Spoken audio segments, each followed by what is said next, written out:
Kelly, can you just go over there a little bit? Okay. All right. I have sent this to YouTube. I'm fading to black. And then we'll get started in 5, 4, 3. Yummy like a gummy bear.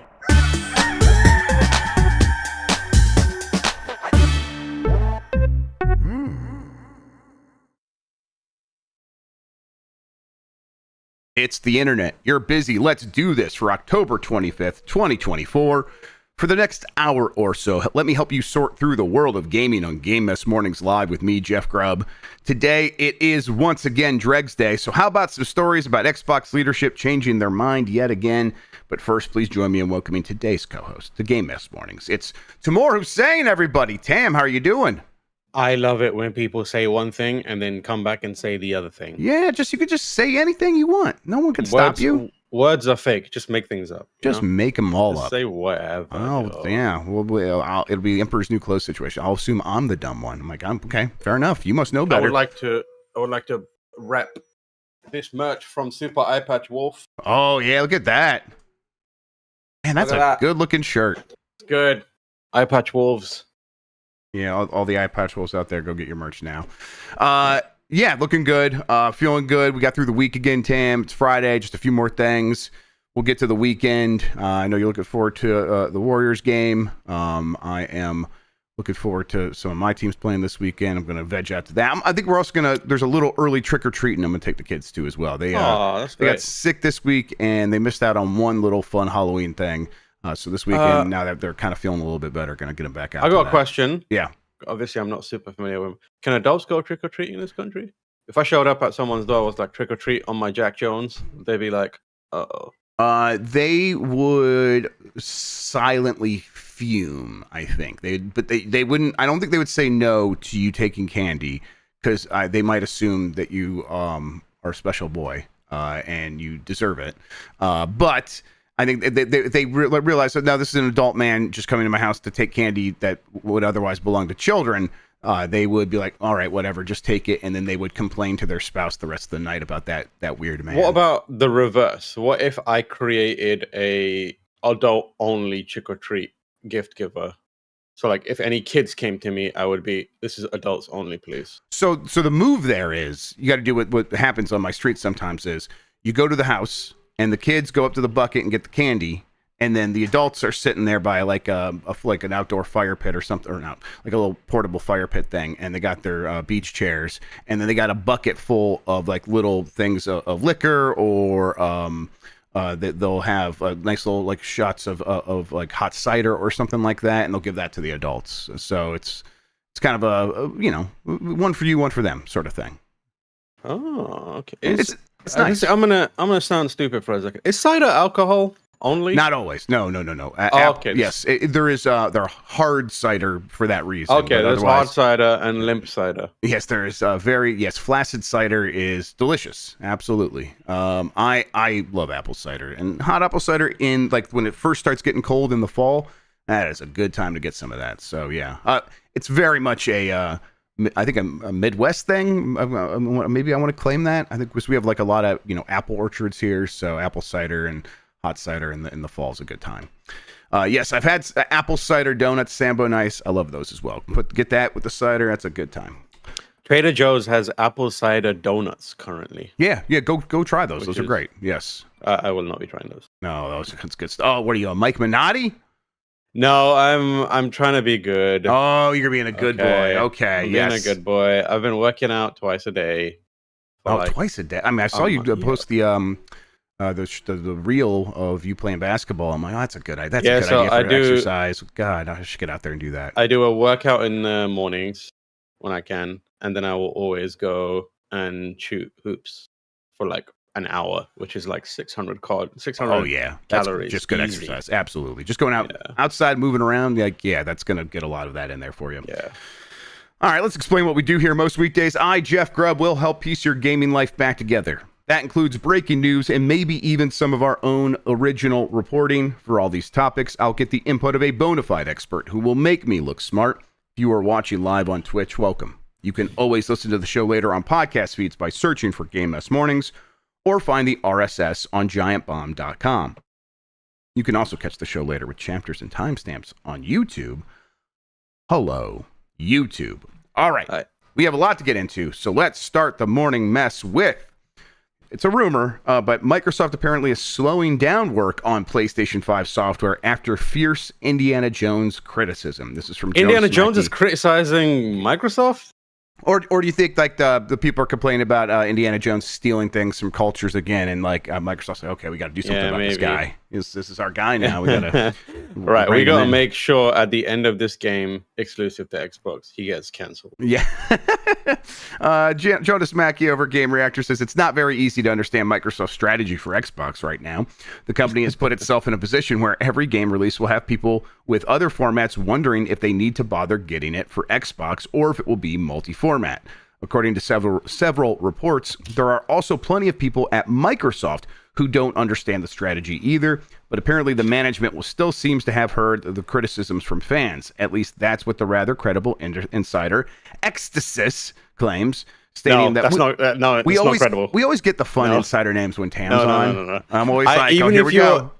if you're not, even if you're the most solid source, if your name is Exorcist, you're not credible. Like, you can say you're a source, the eyes are but you're one, not by credible. the way. So, And in my eyes, and my eyes are the only eyes that matter. yeah, those are the eyes of 'Cause perception. Yes. They are slightly blurry, Yeah, and I need help constantly. There we go. Anyway, Ecstasis claims that stating that work on PlayStation versions of select Xbox titles has slowed down considerably. This followed the outcry that arose after Indiana Jones and the Great Circle was announced for Sony's console before the game had even been launched for Xbox. Ecstasis writes that his assessment is that Microsoft will take it easier with PlayStation releases, where some games may get this treatment, but not at all. In addition, he says he has heard that Halo and Gears of War are considered red lines, which we've heard this red line term before.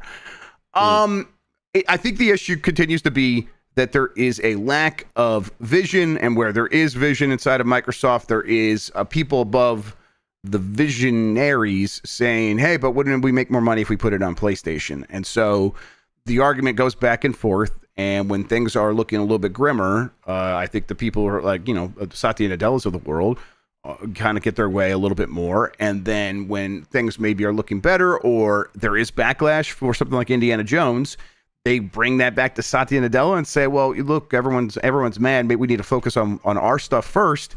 And so they just kind of keep bouncing back and forth. And I just think at this point, I just want them to pick a lane. I want them to just like commit to a strategy, because it just feels confused.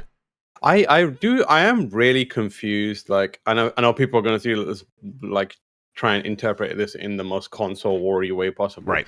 I am very confused how there is any other thought process beyond this is going to sell way more for releasing an IP that's licensed like Indiana Jones everywhere. Yeah. It doesn't make any, like, I feel like saying Mr. Chef Adventures and Gears of War are red lines. That makes perfect sense. And even I'm like, I don't think I want to see those guys on PlayStation. Yeah, it's like weird. Currently me having to watch clips of the Dallas Mavericks and seeing Klay Thompson there. I'm like, why are you there? And I hope for nothing but the worst for you right now. Of course. But like I said, I keep them on Xbox, man. They are etched as Xbox properties in my mind. That's where I like it. But for something like Indiana Jones, like, why wouldn't like Lucasfilm or Disney just be like, put that motherfucker everywhere? We want him. If there is a fridge with a screen on it, I want it to run Indiana Jones.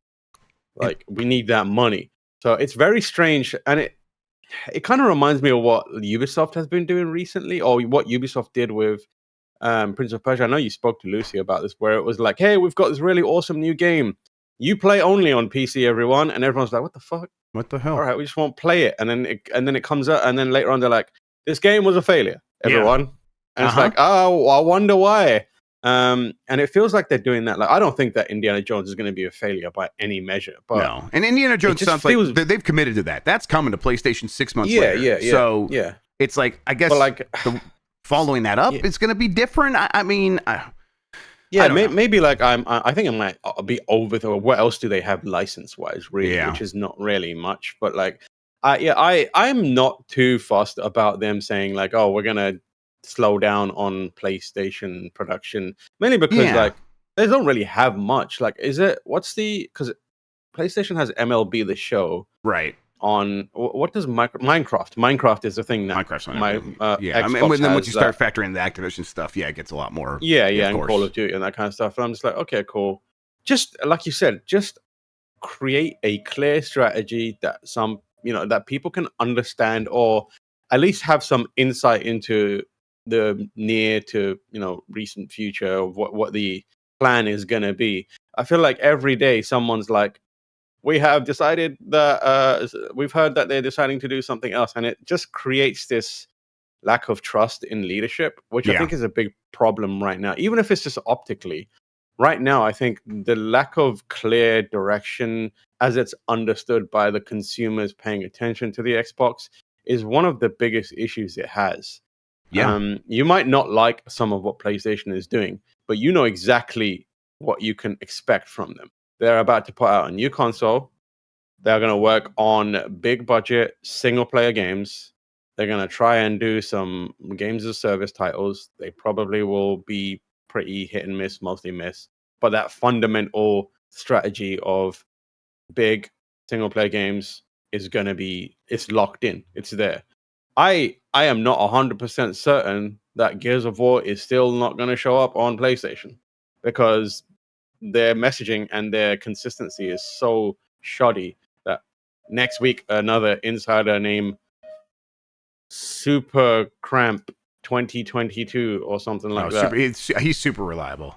Yeah, is gonna be like they're making Smash Brothers on PlayStation. Marcus Phoenix is gonna be there. Yes, PlayStation All Star Battle Royale 2, 3 is back. Yeah, I think that.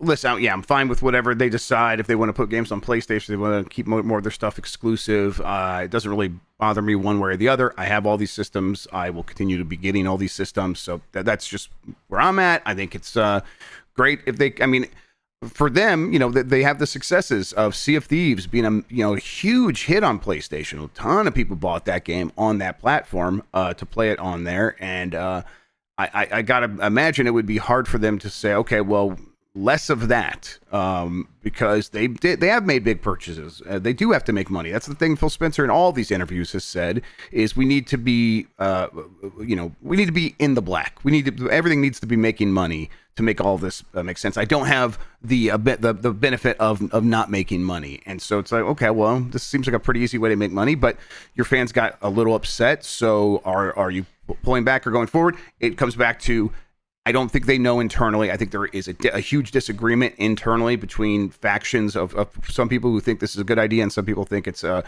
in the short term but will hurt them in the long term, which could be true. So yeah, I think that they kind of just need to figure this out, pick one thing, go with it, because it's like this is not that long since they talked about what was going on with Indiana Jones. Like that got announced, and the backlash from that was enough to be like, okay, maybe we are pulling back on that strategy already. It's like you haven't even really implemented that strategy.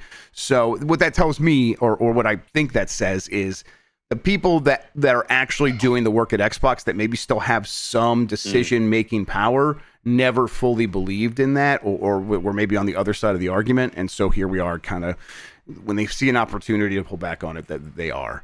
It feels like this is one of the most like obvious cases of stop reading the comments. Yeah. Like happening right now, where everyone's like reading the comments and everyone's reading a different place and coming down and being like, they hate this. We got to change it right now.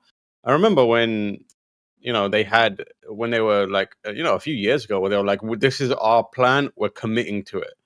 Mm-hmm. And it feels like they've post Game Pass not blowing up in the way that everyone thought it would, or they thought it would. They've become a bit like gun shy, and like they're not committing. That everything's like they're doubting themselves. And again, it feels like they're just looking at comments and then reacting, and then looking at a contradictory comment and then pivoting, and it's just like, oh my. Yep, that's kind of what I've always heard from various people working inside Microsoft is I feel like Big Phil should know.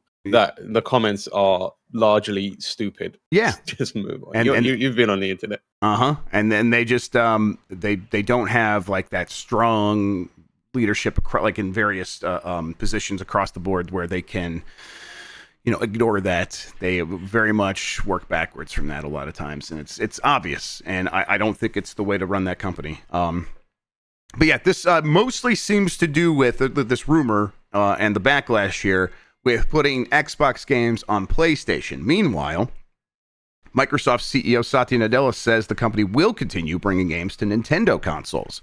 So this is from My Nintendo News. Microsoft CEO Satya Nadella announced in his annual shareholders letter that the company is continuing full speed ahead with Project Latitude. Project Latitude is the Redmond-based company's initiative for bringing its first-party Xbox games to competing platforms. That does include PlayStation 5 and Switch and its successor. What is happening? Yes, exactly. Here we go. There were rumors circulating online that the rollout had been paused, but it seems that is not the case. So, listen, I don't know if that's not necessarily the case. I think they are. There's definitely, even if they are pulling back on the strategy according to that first rumor, they're not abandoning the strategy. There's no way that like a lot of games don't still come to PlayStation 5. So if both these things are true, which is possible, like what do you think that means? Is it just like, okay, Halo, Gears of War, and maybe a few like Starfield will take a little bit longer before it comes to PS5? I don't know. Firstly, I am willing to bet $100 that when he said this, he said, it's coming. We're working on bringing it to the Nintendo. I guarantee. Sure, He's such a boomer that he probably was like, oh, I know that word. We're going to come to the Nintendo. Yes, my kids played a Nintendo. Yeah, they make the money. We're coming to the Nintendo. I assure you that. Yep. Yeah, I am very confused by this. I feel like this is... Whenever I see it from like Satya Nadella, I'm like, I'm not sure if that perfectly aligns with the thinking of like a Phil Spencer. It doesn't. I think that what we've heard, the reporting has been, this is Satya Nadella very much behind this Project Latitude idea. Yeah. And then Phil Spencer kind of like unsure. And then there's other people on the other side of Phil Spencer who are against it. So it's this... Yeah, it's a mess. I feel like on the Nintendo stuff specifically, I think it would make perfect sense if they were like, we're bringing Sea of Thieves to the Nintendo. Yeah. And like that kind of stuff. The stuff that is, again, more lifestyle based and is going to be a little bit, a more of a surefire long-term revenue stream. I'm not convinced that we're going to see Halo on a Nintendo platform. No, those seem to be Gears. Halo and Gears. I think are probably truthfully in that red line box where it's like we're not going to touch those. And again, I don't think I want to see Diablo or like. I mean, I guess Diablo 3 did come out on Switch, but I remember just being like, I'm all right. This is not the best way to play this game. Sure, I'm Switch cool. 2 might change that calculus, but I know exactly what you mean. I think Switch 2 could change that calculus for current and previous gen games. Oh, right. But like, I mean, they're making a lot of those still, so yeah. Yeah, for sure.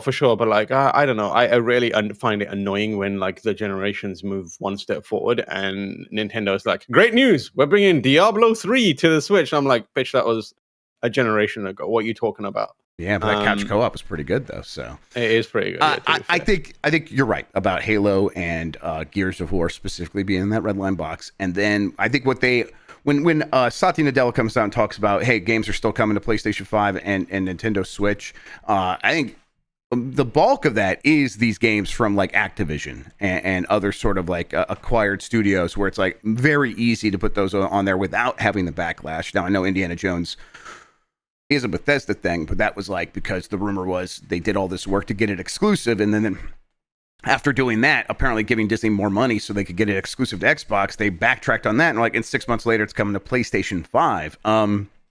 So it's because the cops showed up. Yeah, because the court cops showed up, and we're like, "What are you doing here?" It's definitely possible that they felt the need to adjust things because of that for sure.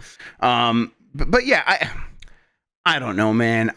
We got the Circana report yesterday, and that's the U.S. sales figures. And, as has been the case for Xbox in a bunch of territories, it's down 50% year over year again for sales last month.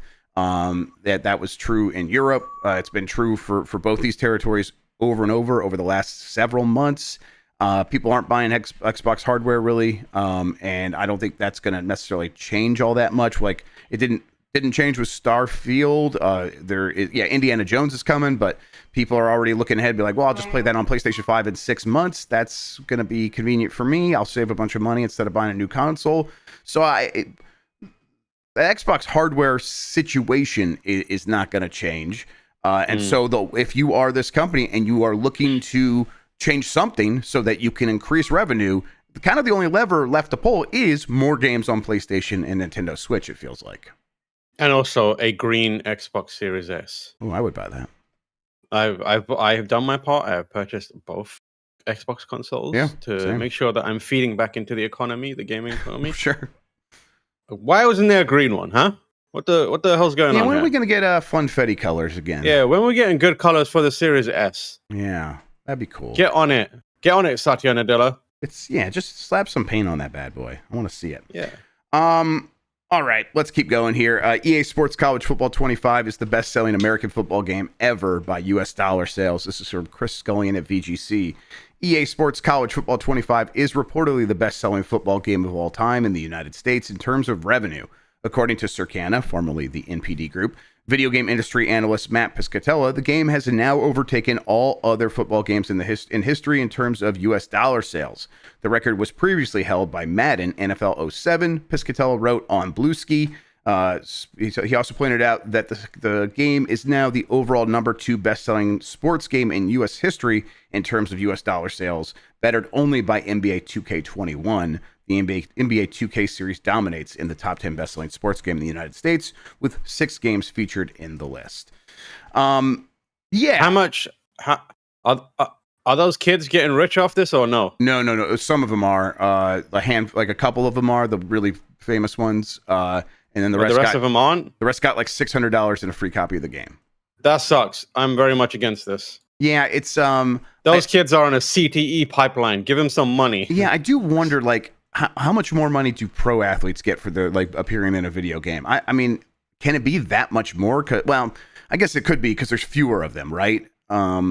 There's so many college athletes, college football teams, and they have all of them, or they have the vast majority of them. So that would be a lot. But I mean, I feel like if you're EA and putting in the work to turn all these teams into in-game assets and all that kind of stuff, those kids should be getting way more money than like a few $100 and a Chuck E. Cheese discount code. Get them for fucking. It's crazy how exploitative sports is in America. It's wild. College sports especially. Yes. College sports especially. I think it's weird that everyone's watching these kids play, and it's an industry.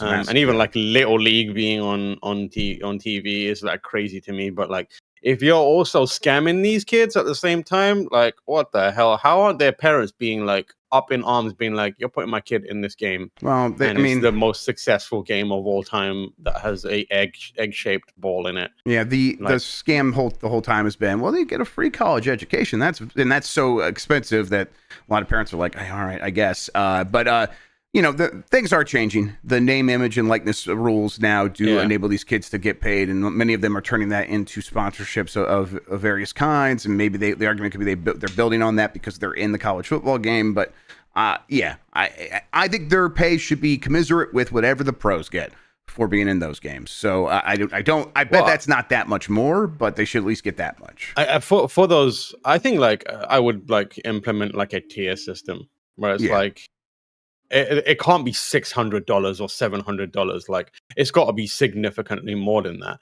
But just create these brackets where if you're a superstar, college player, you get this much money, and those ones are a lot of money, million. Yeah, yes. But if you're there's a Arch Manning, Peyton Manning's nephew. That's pure nepotism. It's because he's got that surname that he's getting that money. Right? He's also pretty good at football. But yes, it's because his name's so recognizable. I think they gave him quite a bit of money to promote. Yeah. But also, why isn't are the rest of the the starting lineup for whatever that team that he plays for getting that same money? No. They should be or they should be getting somewhere close to it.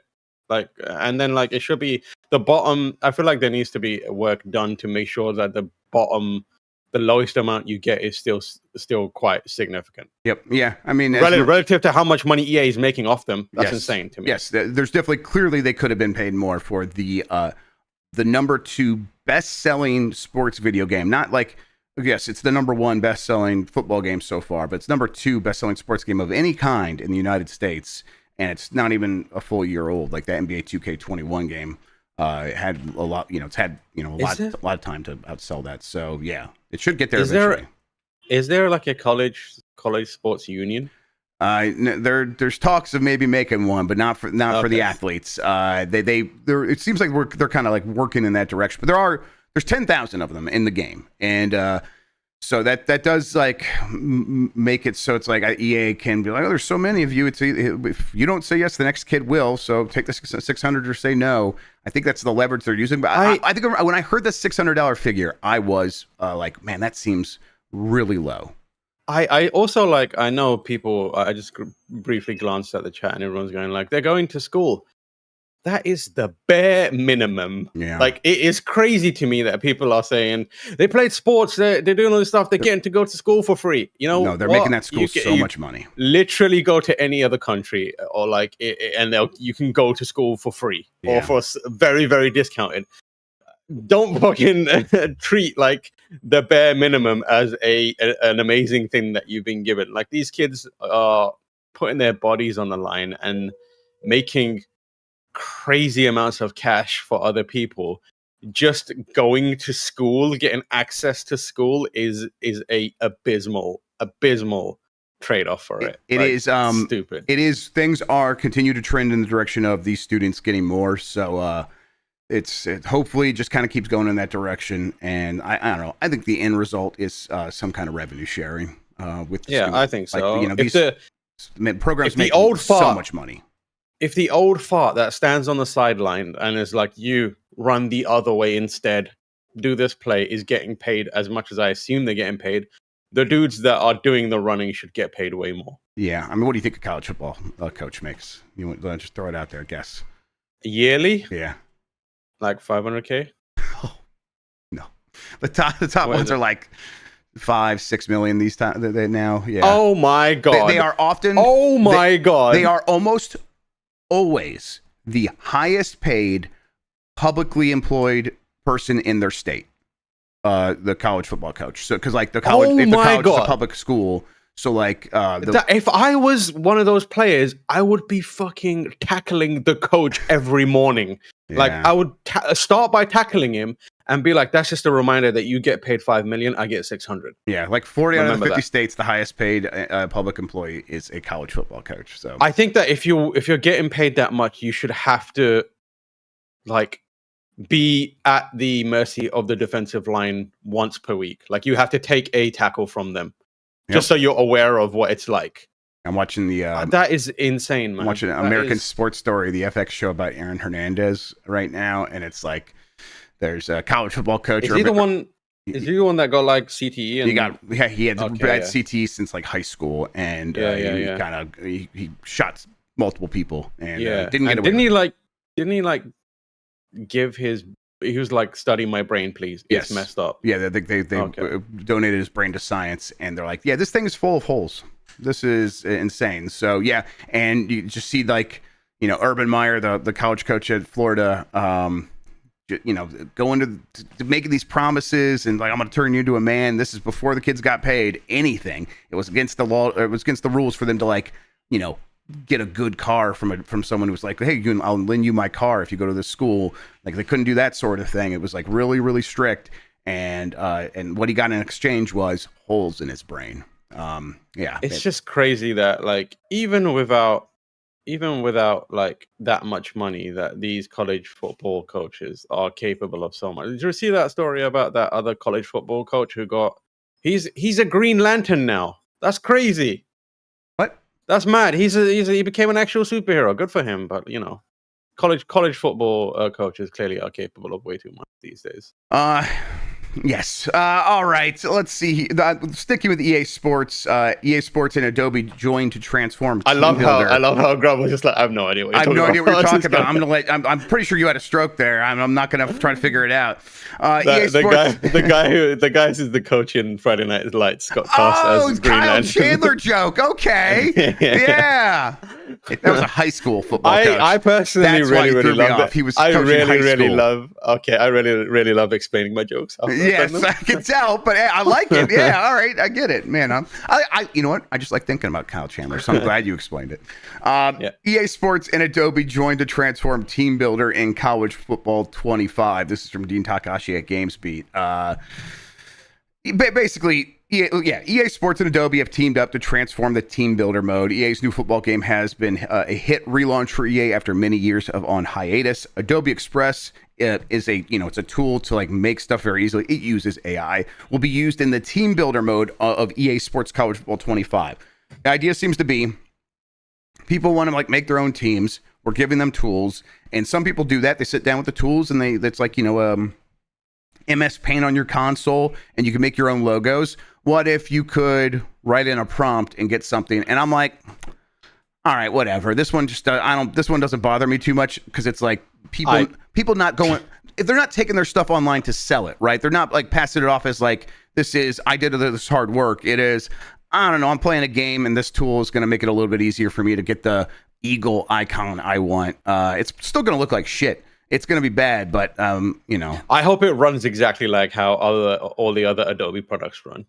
Oh, yeah. Oh, it's going like you're going to be in the middle of like running a play, and Adobe box is going to pop up and be like, "It's have you thought about getting this subscription? Hey, Photoshop needs updating. Also, it's not going to work. How you like that?" Yeah, it's. I think Adobe's insane, man. That's the kind of part of this that is really weird to me. It's like Adobe's like sees an opportunity. That's why they like partnered up with EA. Like, because like you don't need Adobe to like just put in a prompt tool for AI these days. That stuff is like a dime a dozen on the internet. So this is definitely an Adobe initiative. And yeah, I think you're probably right. It's probably going the implementation is probably going to suck. It's going to the amount of times I've like clicked the Photoshop logo and right clicked it and hit open, and it's just been like, no. Yep. I will not. I'm just like, what the fuck is this, man? I'm paying a subscription fee for this ass shit, man. Well, we're gonna probably see a lot more of this. And again, like, I just this one doesn't bother me if someone like saying to their thing, "Hey, can you make a tool, make something for me?" And the game just does it. When it kind of like lives in this like user generated content for your own stuff in a game, that just seems like where this stuff should be used. But I don't know. How about you? How do you read this? I would love to see like a rival sports game, like, what's that new basketball game coming out that's like Fortnite looking? Oh, I know what you mean. I can't remember the name, but like they announced that we've partnered with Microsoft Paint to allow you to make. I would love that. That would rule. That would be incredible. I would actually be legit excited. Yeah. Paint's fun. I don't. This feels like we get to EA Sports College Football 26, and we open that game, and we're like, look at the tools, and the Adobe stuff just isn't there, and they never mention it ever again. This feels like they got a little bit of a bag. They're going to implement it here in this game, and it probably won't work all that well. And then no one ever thinks about it ever again. But I don't know if it does. Again, whatever. I much prefer this than a CEO of some startup telling me they're going to like completely replace all the books I read with comic books that you make with an AI tool, because that's just like you clearly don't understand why I read. Yeah. If 2K doesn't allow me to edit highlights of my NBA games using DaVinci Resolve in the next one, I'm going to be very upset. Yeah. That's all I'm saying. I switched to DaVinci Resolve recently. It was worth it. It's pretty great, yeah. It's worth it, yes. And Jan in the chat saying, Jeff Baclar, can I expense DaVinci Resolve the paid upgrade? I'm going to speak on behalf of Baclar as a Jeff. Yeah, you can do that. Yes, go for it. Yeah, you can do that. We all can. You can do that. Yeah, get us an enterprise. People come to me all the time at work and they're like, hey, can I expense this? I'm like, hell yeah. It's not my money, whatever. All right, we're going to take a quick break. When we get back, plenty more to talk about, including let's talk a little bit more about that Prince of Persia, the Lost Crown stuff, because we got some commentary from people in the industry right after this.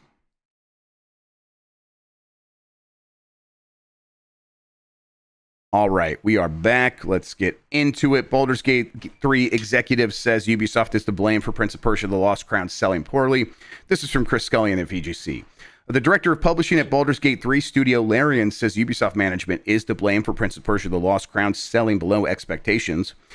In a post on Twitter, Michael Dowse suggested that the game's relative failure wasn't down to the development team's work, but to Ubisoft's management. Dowse said that Ubisoft should have released the game on Steam on day one rather than 7 months later. Instead, the PC version launched on Epic Games Store. Please. Yeah. Please give your child the attention. What do you need, kiddo? Yeah? Remember, everyone. You wanted to buy another part of your house in The Legend of Zelda Tears of the Kingdom, right? Okay, when I get done with my show, I promise to help you. How much money do you have? How many rupees? I'm in the 20s. You're in the 20s? Okay, you're going to need a lot. Like maybe 200s? 200s? Okay, so you're going to need, I think you need a little bit more than that. But why don't you go look and see what the prices are, and then when I get done, we'll go and pick the right thing so we can make your house the way you want it to. That was adorable. That's been the last week. Love that. That's been the last week. It's, I love that. She wants to build houses. She wants. Oh, I unplugged my camera. Are we good? Can you guys still hear me? All right. I can hear you. Yes. She wants to build her house. So I basically speed ran the game for her to get to that point where you can go to the guy that will let you design your own house. Got her to that point, but now she's got to get enough money to buy each module. She also wants to collect as many horses as possible. She immediately just captured 6 horses, which I think is the limit. And then she wants to, she found out recently that her Chinese zodiac sign is rooster. And so first of all, she goes around the house all the time going, "Baka, baka," constantly. It's very cute. But she finds chickens in the game and she's like, "This is my new paraglider." And she just runs around jumping off stuff with them and gliding all over the place. That's the 3 things she wants to do in that game, and I'm like, hey, you are playing Zelda right. I love her. She's incredible. She's having a good time, and she's been sick all week, so she's really been milking the Zelda time. So, good. And I'm like, hey, you go to town. Yeah. Any opportunity to encourage a kid to be a hardcore gamer, I'm there. Yeah, and it's like, I'm like, yeah, you're deciding your own way to have fun in this game. And I'm like, that's the ideal way to enjoy this Zelda game. So yeah. Can you tell her to consider just only using snakes? Tam wants you to just use snakes because spiders are his thing. Okay, there we go. Yeah, spiders are mine. All right. Basically, Michael over at Baldur's Gate, or over at Larian, was like, making a game is the hard part. Making a good game is one of the hardest things you can do. And this is a game that scored over 85 on Metacritic. So the people making this game lived up to their side of the bargain. The other side, releasing the game, he says, is not that hard. Ubisoft should have done everything they could have to take this very good game and give it the best chance to succeed. And not only did they not do that, they kind of set it up for failure in a lot of ways. And I will say I appreciate him coming out and saying this as someone that has expertise in this stuff, because it is how I feel. But I'm always like, maybe I'm missing something. And I think what he's saying here is like, no one's missing anything. This is Ubisoft, and it's on Ubisoft. And if you have a great game, you shouldn't beef it like this. Yeah, I mean, like, I know Michael. I've spoken to him a lot, and the one thing you can count on is like he will tell you straight. Yes, like if there's an issue, and he will tell you straight regardless. Like if it's something that Larian is doing, he'll probably be like, "This, we're doing something stupid. We're gonna fix this." Yeah. But like I felt the same, where I was like, surely this shouldn't have happened like this. And having someone in his position come out and be like, "This is busted, man." It kind of vindicates that feeling, and it makes me more angry about the whole thing, because that game was excellent. It's like an incredible video game. I adored playing that game. I could not stop playing it. It like scratched all my itches, and I was so glad that it came out at that time and was so good. Yep. The way it was treated from that point on is an absolute disgrace. Like to that franchise, the IP, and that team. Like it is. Again, I just want to say this unequivocally. Ubisoft, Uplay is ass. It's never going to do anything relevant. It's never going to touch Steam. It's got lapped by Epic Game Store. People, I will go to GOG before I go to Uplay. If you send me Uplay codes, I genuinely scream in despair. Give that shit up, because you're like killing games that have the potential of being really successful and incredible by putting it on your like fucking malware looking and sounding platform. Like, get rid of it. I'm with you on that a lot, where it's like I've built up a high tolerance to using all these different platforms, especially when I'm getting free codes from publishers. They're like, last thing I want to do is be a whiny little baby about this stuff. I hate Uplay, even when I get a free code. And I do sometimes consider, like, do I want to make sure this thing's updated? Where did I okay, whatever. Every time I launch it, I feel like it just crushes my computers. Yeah, it's bad. And that's like brand new one. And it's I love using, like, Steam has this fair share of issues. I like using that. My library's there. It's mostly lightweight. Yeah. Like, even like GOG I like a lot because it has, the DRM free stuff. They always do good sales. It is quite heavy resource wise, but Uplay, there's something about it that it does not feel good to use. Right. Well, GOG, the benefit is you don't even have to install the launcher stuff if you don't want, because you can just go get the executable files, executable. Wink, wink. Yeah. Then you could just install those right on your hard drive and to go to town. But you're not going to have that option with all of these other platforms. But then Uplay makes it just that much worse by being a bad platform. But like Michael's point is right here, and I think that obviously if you just read it on paper, it sounds quite harsh. Like if you're people should get used to losing their jobs, that kind of thing. But it is correct. Like, and what I would say is, like, the issue here is the people who are making those decisions aren't the people who are losing their jobs.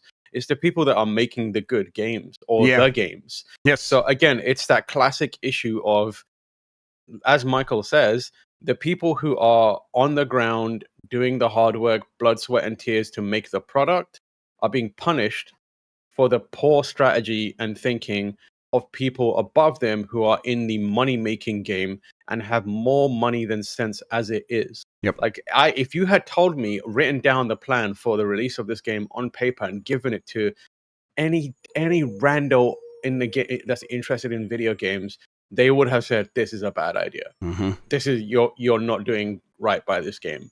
And the fact that they keep doing it is absolutely insane. And I think, like, people like Michael saying this stuff is good. More people should be saying it. Again, I'm one of those people who believes that CEOs and, like, people higher up should be treated with, like, utter contempt. Yes. Like, always keep them on their toes. Deep skepticism, yes. Yeah, skepticism. Always keep them on their toes. Like, I hope that the Ubisoft senior execs get nothing but the worst shit for this. Yep. Now, Ubisoft is already, as part of, like, the fallout from this and Star Wars Outlaws, a bunch of other things, they've once again flip-flopped, and I think they're saying all their games are going to be launching on Steam day one going forward. I'm sure they'll change their mind again at some point, but kind of a little bit too late for that. And then, I forgot the other point. It really breaks my heart. This game is so good. Yep. Like, yeah, I love it. Yeah. That was the other point, is, like, this was going to be a place where this team was supposed to be a place where people working at Ubisoft could go when they got sick of working on Assassin's Creed. And it's like, well, that's no longer. Sure, some people are going to work on Rayman, but I think that's just lip service. Rayman's going to come out, it's going to not perform, and then it's going to be like, oh, great, we lost Prince of Persia. We lost a potential good, like, format and framework for a bunch. Like, I would have taken an Assassin's Creed in that model. I mean, what about a Splinter Cell? A Splinter Cell Metroidvania? Yeah, I would happily, if you gave me the choice, I would kill the next 5 Assassin's Creed games for that team to make one Assassin's Creed game. Yep. For in the Prince of Persia mold, easily. I would have, like, Splinter Cell. Yep. It's crazy. All right, last few stories here. Japan, this comes from Japan. Overseas visitors are causing disturbances at the Nintendo Museum. This is from my this Nintendo big picture days. of Dan Riker. And then him saying, I wonder who that's for. Japanese Nintendo site Nintendo Everything is reporting that overseas visitors have recently been cause for concern at the recently opened Nintendo Museum. This is because visitors are taking photos in areas that are unauthorized to take photos in, which means that they are disobeying the rules of the museum. One post containing photos of the various console prototypes, which is only meant to be seen by the visitors themselves, received 7,700 likes and 1,200 reposts, and has since been deleted. Is that it? I know, right? VGC's Andy Robinson, bad boy, also published photos of the console prototypes and has since deleted his post, which also went viral on Twitter. Another video post causing Nintendo ire, which was published on Twitter, saw Chris Mack unplugging cords connecting the controllers in the SNES area to check whether the games are running on an emulator or not, which it seems that they were, because when you unplugged the controllers, they made the Windows disconnect sound. Oh wait, hold on. I have a question. Go ahead. I wonder what your question is. I'm curious. Yeah. So this is from My Nintendo News, right? Yeah. Did I miss it, or did they source where this is coming from? Like, is someone at Nintendo upset? Has Nintendo come out and said we're upset, or is because it reads like My Nintendo News is saying no, people are causing these problems. No, Nintendo everything is saying that there's been reports from, I think, people working at the museum that there's issues at the Nintendo Museum and that this is bothering Nintendo. Oh, it's bothering Nintendo. Okay, yes, cool. Yeah. I mean, like, I'm gonna be honest. Like, what did you think was gonna happen? Listen, I'm wondering if that's me being very American, where it's like, I don't know, I go in a museum and you let me unplug the controllers, I'm gonna unplug the controllers. I'll plug it back in. I'm not gonna leave it that way. But if you didn't want me to unplug the controllers, you should sheath the controllers, which is what we do in a lot of places in America because of assholes like me. I mean, I believe that people in Japan wouldn't do that. I do believe that, and they're certain more respectful of this stuff. But I'm like, I kind of want to just, this stuff it's a playground, right? That you built for me. Let me play. It's crazy to think that only people in Japan are going to come visit this. This is an international. They invited international press to come see it. The appeal of this is global. Yeah, it's global. Like, you can't expect everyone to abide by your rules. Well, especially your unspoken rules. Now, going in an area where there's a big sign that says no photography and people are taking pictures, I would feel weird about that. You're gonna have to get a security guard, dress them up as a Goomba, and have them patrolling around and be like, the moment someone pulls it, because that's how it's like in certain museums where you're not allowed to I think the Royal Museum in England, where if you try and take pictures of all the royal family's stolen goods, they're like, hey, don't do that. We don't want people knowing that we stole all this shit. Still looking at Stop that. Yeah. So people come around and stop you from doing that. So maybe if they care that much, enforce the rules better. I'm not being rude. That's how it's gonna be. You can't expect people to be like, hey, I'm going to show you the prototype for one of the coolest video game consoles of all time. I'm going to turn away. I'm not going to look at you, but just don't take any pictures, okay? Yeah. You think everyone's going to be like, all right, buddy. You think Andy Robinson's going to be like, yeah, Andy Robinson, he's like, my ass is putting that shit on. It's all going online immediately. He's a deeply disrespectful person, so yeah. Andy Robinson will disrespect Japan every opportunity. I'm telling you that now. I'm with you. I kind of what you expect. I also hope, on the other hand, that the worst people aren't ruining this situation for everybody. And Nintendo's solution here doesn't become, we'll just take away the prototype stuff and we'll go put that back in the library and we won't let you guys look at that anymore. They should, if they catch anyone, they should punish them by making them wear a life-size replica of Flood. Oh, sure, yeah. And they have to keep their hands on it at all times. Yes, and then you got to go do one of these. And it's way too heavy, and it's like, oh my god, this has ruined my. And it won't stop talking to you. Yeah, that would be incredible. Dan Record would still like it. Overwatch 2 will roll out. Help me with this one. Overwatch 2 will roll out 6v6 testing during season 14. Yeah, they're undoing the thing that was the big thing for this game. This is from Evan Campbell at GameSpot. When season 14 arrives in December for Overwatch 2, Blizzard will bring back 6v6 matches with 2 different tests. The original game featured those team sizes, but the sequel, controversially, replaced that setup with a 5v5 competition system. The director Aaron Keller basically said that we're going to test some stuff and we're going to see what the appetite is to bring back 6v6, and then also this testing will help us if we do go back to 6v6 as either an option or as the only option. It will help us so that we can maybe avoid some of the problems we had the last time that 6v6 was the way that Overwatch worked. I don't know. This is weird. You did all that effort to go to 5v5. Now you're thinking about going back to 6v6. Now, I get that maybe it's like you're doing this because people aren't happy with Overwatch and you got to do what you got to do. Yeah. But boy, I think this also feels like backtracking, backpedaling. I think it's also an option. And I imagine if they keep it, they'll use it in specific modes. Yeah, previously Aaron Keller said that he was like, he didn't think that the game could support both 5v5 and 6v6 as different options in the game, and apparently he's softened on that position. Surprise, you Yeah. can. Uh-huh. You can do anything with technology. Uh-huh. It looks like there's an actual blog post from Aaron Keller. I'm not Yeah. sure if our newsletter references, but yeah, he says like we'll be watching the reception and results of these tests closely. But it feels like they finally acquiesced to all the desires and demands from the community. That does seem like what's happening here, yeah. Yeah, I mean, like I don't know, like there was something about 5v5. I think on a fundamental level, for me, one of the major reasons I stopped playing Overwatch was because of 5v5, and not even because of the way the game flow worked. It was purely because I played Overwatch for 7-8 years with a team of 6. Right. And it was real shitty to be like, hey man, one of us has to sit out. Like one of us isn't going to play. And it was just like, this is no fun. Like we're just going to go and do something else. And I think that was a big part of why I stopped playing it for a while. And I don't think 6v6 coming back is going to change much at this point. No, it's not a silver bullet, right? Yeah. No, not at all.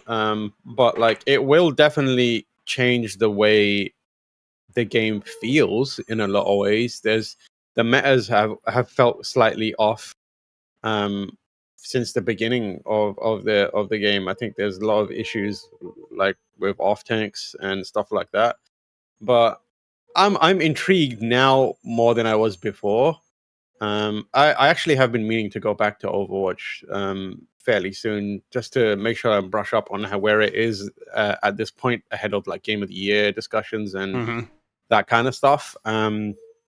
So I am intrigued to see how the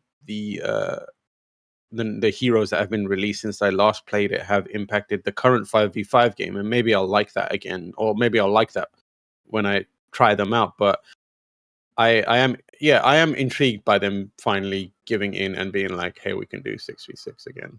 Me too. I'm just kind of, is this the start of a rebound for Overwatch? Is this part of a process of getting the game to a really good place again? We'll have to wait and see. But right now, it just feels so strange to do this reverse, this 180. But you never know. They might 180 on the story thing. Yeah. Maybe we get a campaign at some point. Yeah, we'll see. Last story here, Balatro update adds Stardew Valley Cyberpunk 2077 crossovers. This is from Haley Williams at GameSpot.